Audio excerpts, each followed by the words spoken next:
universe from New Tomorrowland.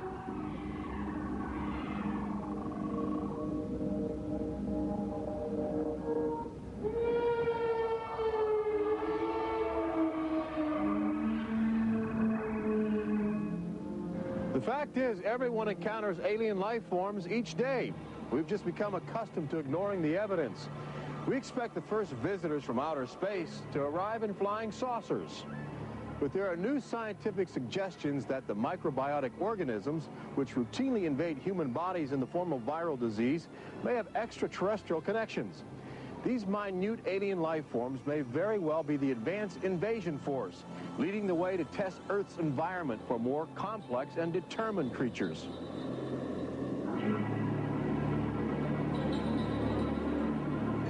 The idea is not new. Arrhenius, a Swedish chemist who died in 1927, first proposed the theory of transfermia, the notion that life is universally dispersed, possibly carried by cosmic winds across the vast expanse of the galaxy in the form of viral spores. Uncovering this mutating alien life is an ongoing government project carried out by scientific teams at NASA. They begin by collecting meteors which have landed on the barren landscape of Antarctica. Here, low temperatures preserve the alien life clinging to 4-billion-year-old cosmic debris. In a specially sealed clean room at the Johnson Space Center, these crude interstellar spaceships are carefully dissected to extract the biotic matter inside.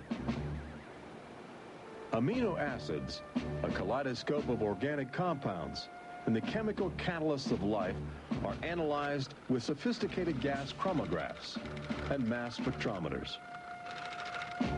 Life is plentiful in the universe and eerily tenacious. Lately, scientists have found extraordinary numbers of unknown organisms which have gained a biological foothold where we once thought survival would be impossible. They grow in deadly ammonia gas. They are resistant to ultraviolet radiation. They thrive inside the radioactive cooling systems of nuclear power plants. And they can even survive the vacuum of space, reanimating themselves when air and water become available. Riding inside the stone cocoon of a meteor, life can travel virtually anywhere, and a good deal of it lands on planet Earth. But just as we explore the genetic package of alien life, visitors from space are routinely examining human specimens, abducting men, women, and children in order to conduct disturbing biological experiments. Very, very few people who've had the experience are willing to talk about it publicly. There is such a kind of ridicule factor.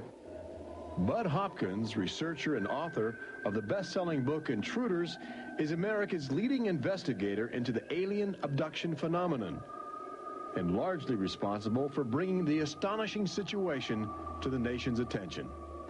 The most important thing about this, I think, in studying it, is to realize that there are very distinct patterns. This is not just a box full of crazy experiences which are mutually contradictory.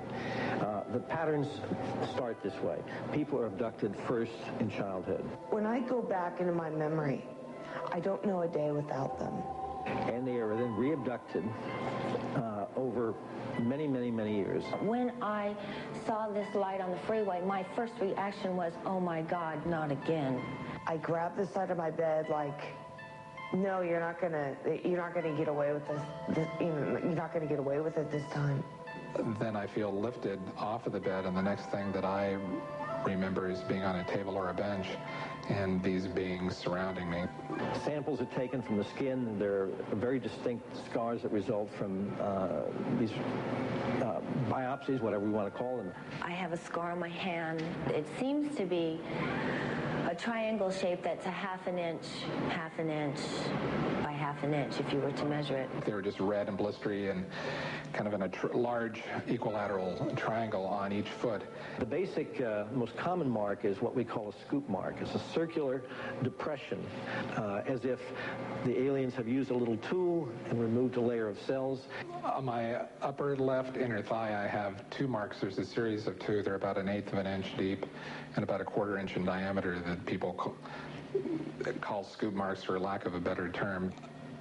Often an object is inserted in the nostril or behind the eyeball or in the ear, which we believe to be implants.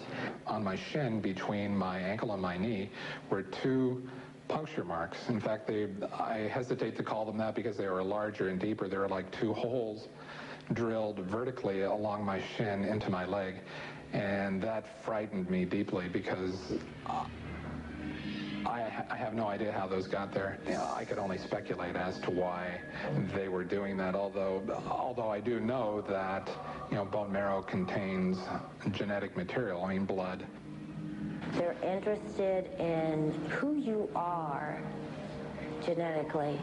They seem to be desperate for our genetic material, our DNA, our particular genetic makeup, as if they have reached some point of, let's say, some point of no return in their evolutionary development, and they need to revivify themselves through something they can get from us, a more primitive and perhaps more robust species. People generally describe one particular type of figure as the basic alien type, which is a small figure, 3.5 to 4.5 feet tall, huge head, huge black eyes, hairless, grayish-white skin, just a tiny slit for a mouth that doesn't move, and so forth. I'd say that accounts for about 85% of the descriptions.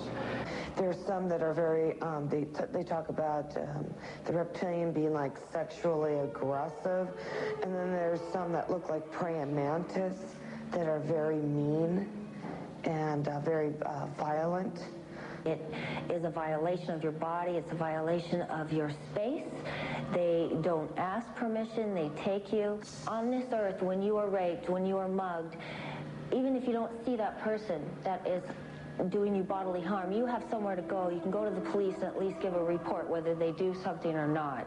You have somewhere to go. But in this case, you have no one to talk to. You have no one to say, this has happened to me. I've been so violated.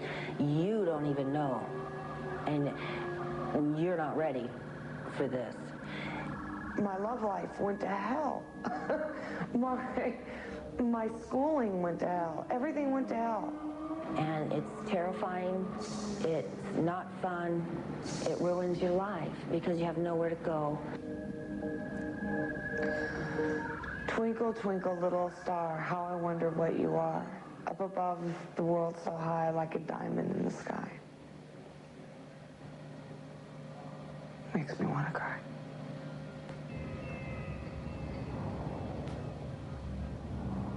Part of the trauma involved in this is our government telling us that these objects don't exist. And I seem, and other members of my family, and other people seem to have these experiences.